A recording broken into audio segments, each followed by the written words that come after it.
એટલે કવિ કહે છે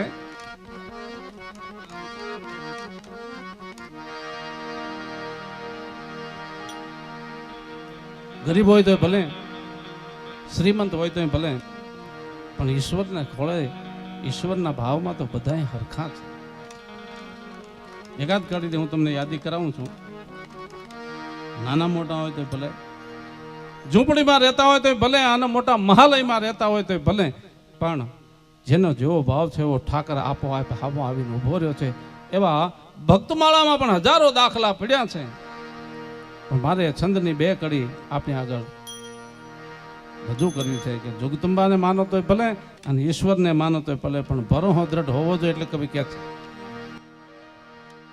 ક્યાંય ગૌર ગૌર વિમલ ગાત સૌમ્ય રૂપ યતિ સુહાત લાલ રેખ ત્રય લલાટ ભ્રગુટી દિવ્ય બાસે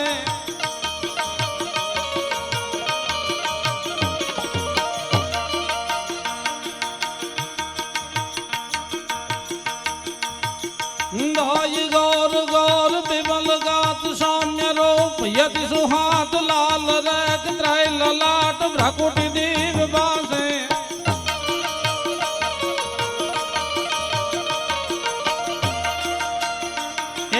प्रफुल्लित नवनीत प्रभात शरद चंद्र मुख सुहात कमल नयन दल हाथ सर सुगंध साते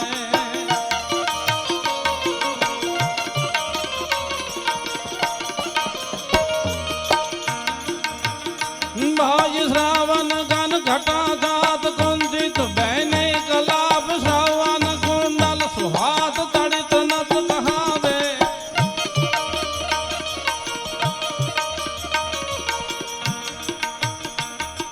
जय जय हिंगोल नाथ रमत रास नवल रास शक्ति नव लाख सात गीत हुलास गावे देर शक्ति नव लाख सात गीत हुलास गावे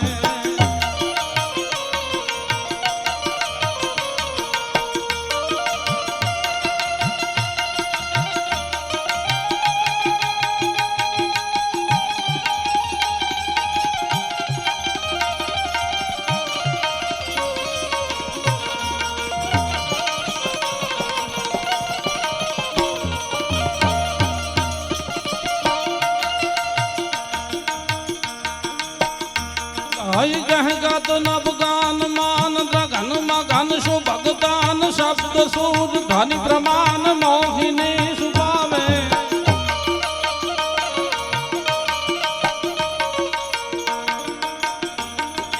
मनुज तनुज देव मान करत गान यति बखान धरत जोगी जति ज्ञान दुहि दुहि दयावे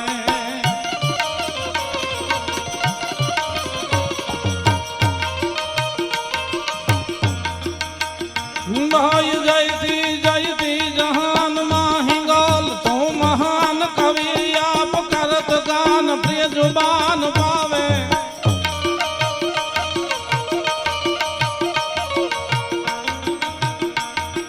जय जय हिंगोल नाथ रमत रास नवल रास शक्ति नव लाख सात गीत हुलास गावे मारी शक्ति नव लाख सात गीत हुलास गावे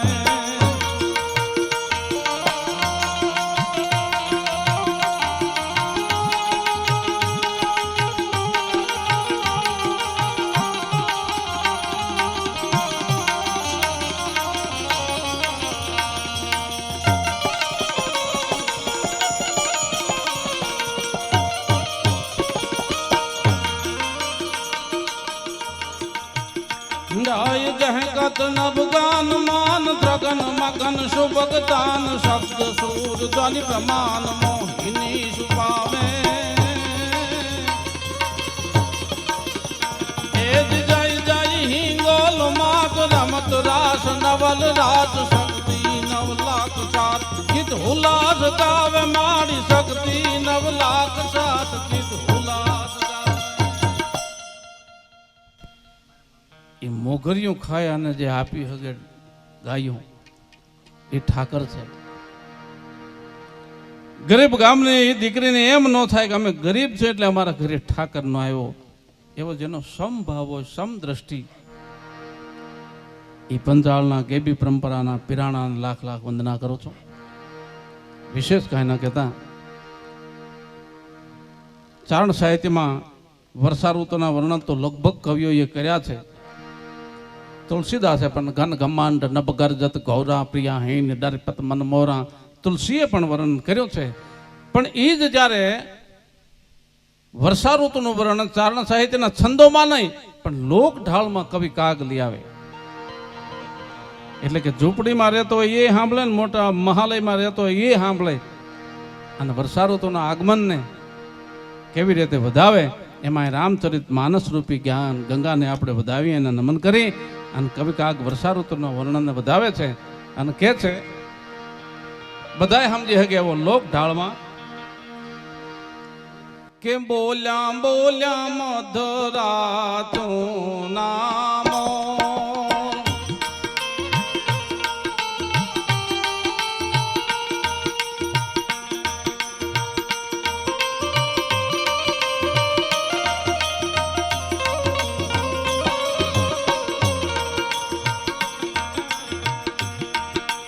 બોલ્યા બોલ્યા મધુરા તું નામો,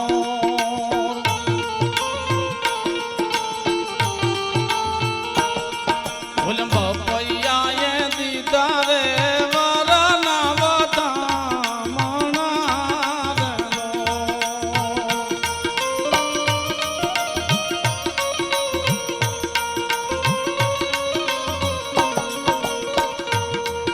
બોલ્યા બપૈયાએ દીધા રે વરના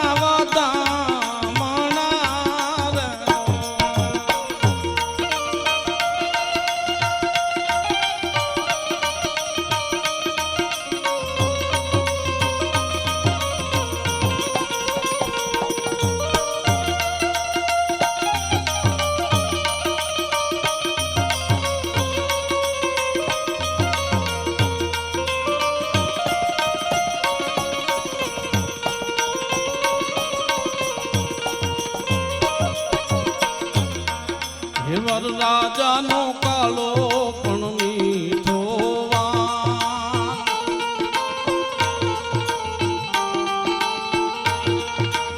વર રાજાનો કાળો પણ મીઠો વાન,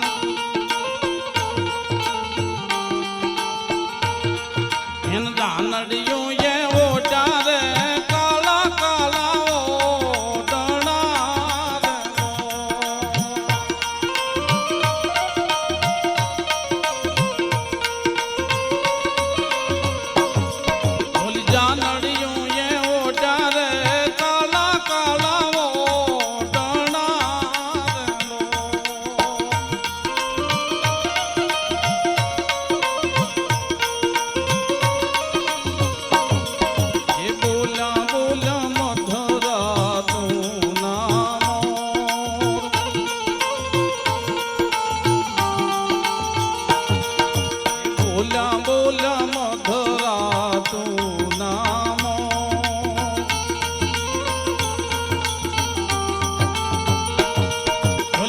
પૈયાએ દીધા રે વરના વધામણા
દાતારી છે કે લોભિયાને એમ થઈ જાય કે આ થોડું કંઈક દાન કરી નાખી.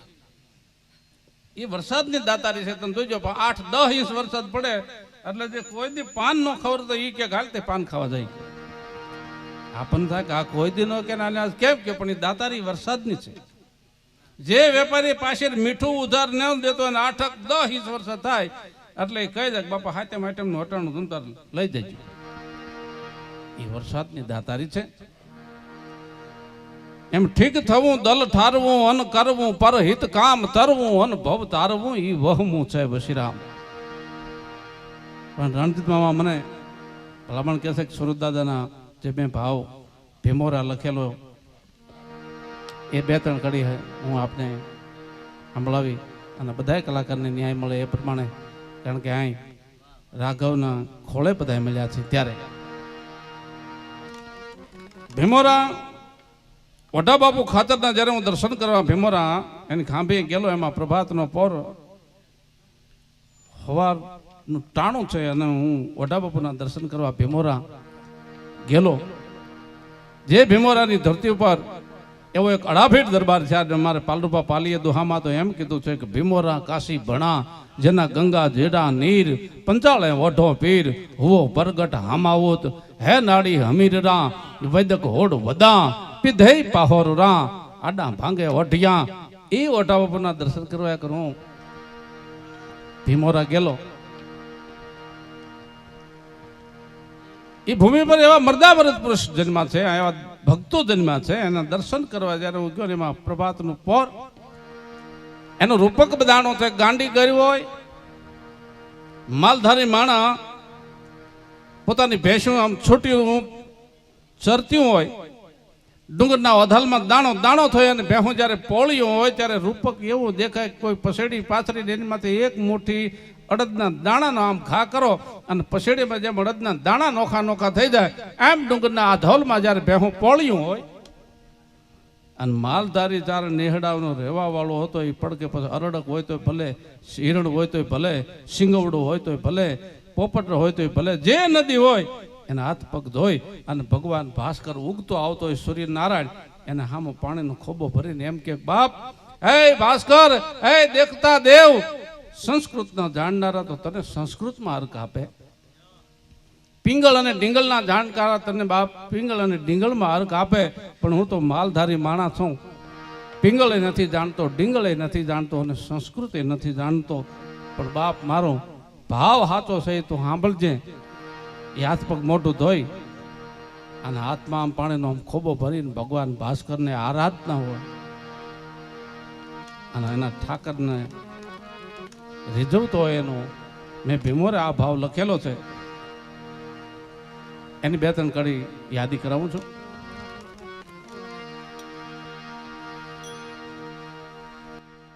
એવો યો પેરે રાસડો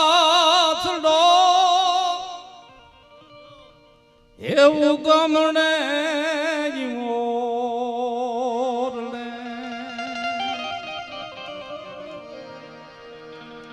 અને એક ઉગ્યા જગ યંજવાલી જાય રે કશ્યપ ના કુંવર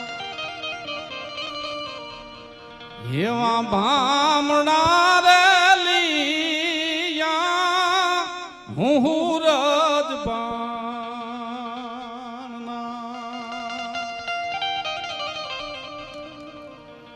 એવા ભામણા રે લીયા હું રજબાણ.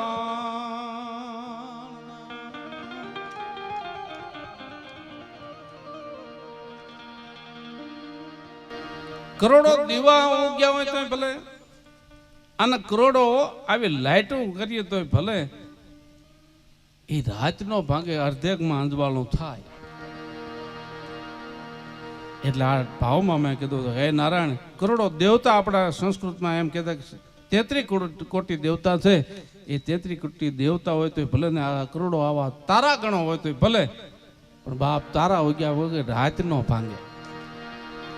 એટલે કે એવા कोटि का दीवडान ये कोटिक देवता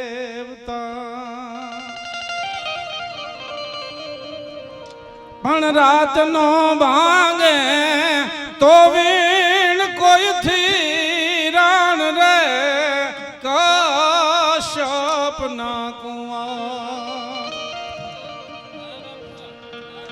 एवा बामणा रे लिया हूँ राजबाणना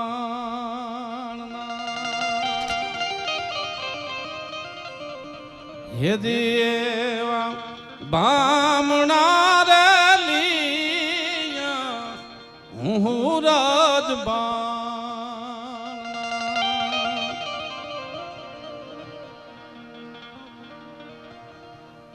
एवा गोरा रूडाज गूंजता अनजान नगारान जाल रूना जानकार रे कश्यप डाकुंवर एवा भामणा रे लिया हूँ राजबान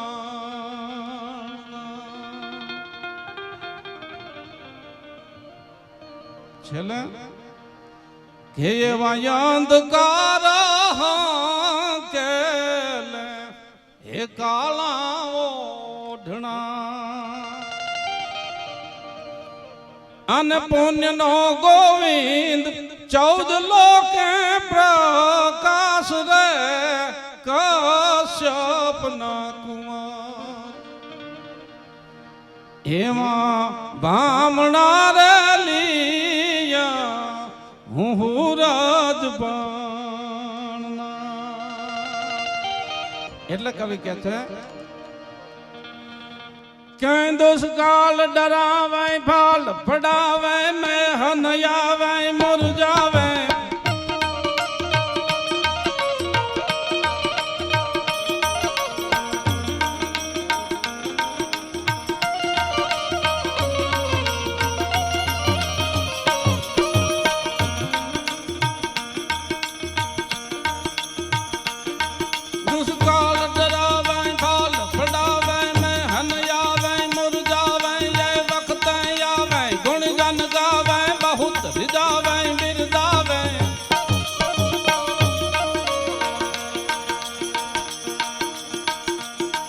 दुष्काल डरावे बाल पड़ावे में हनयावे मुरझावे ये वक्त आवे गुण जन गावे बहुत रिजावे मिर्जावे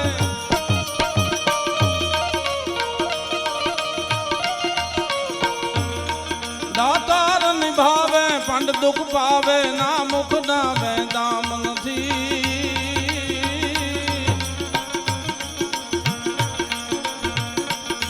વિધવા વરવાનું રણ ચડવાનું ના મરદાનું કામ નથી ભાઈ ના મરદાનું કામ નથી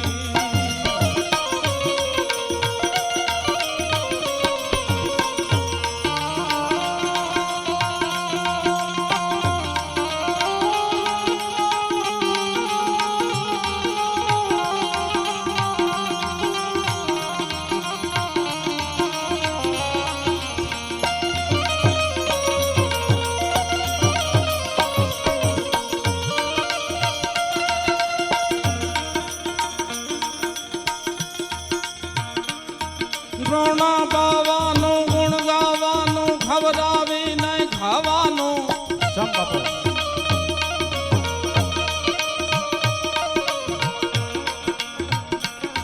રોણા બાવાનું ગુણ ગાવાનું ખવડાવી નહીં ખાવાનું ઘોડે ચડવાનું મૂછે દાનું ખવડાવી નહીં ખાવાનું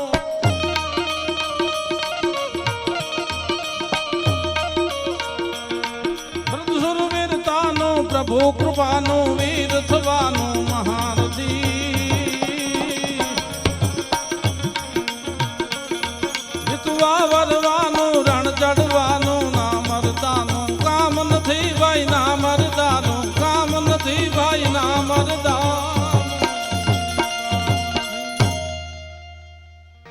માં પાસે પ્રાર્થના કરી,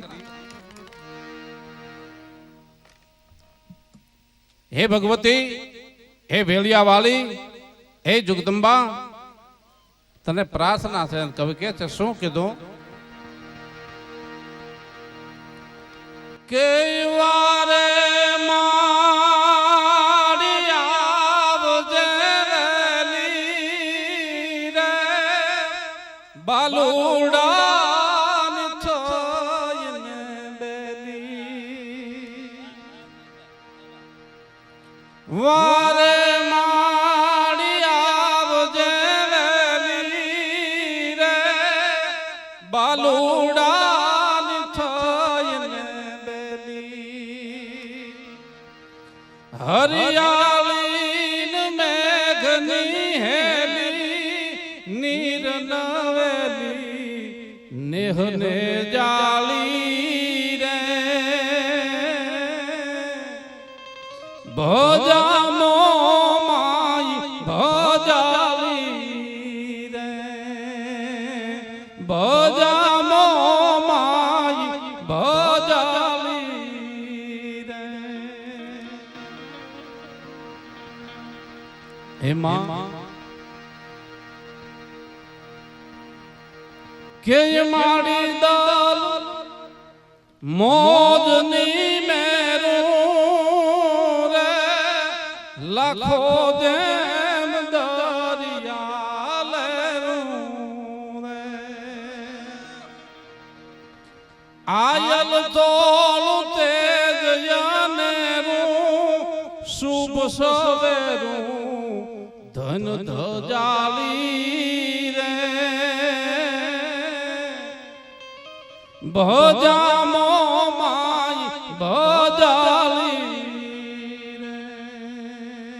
એમ જગદંબા પાસે પ્રાર્થના છે. પછી ચરજ થી અરજ અને અરજ થી ચરજ જે ભાવથી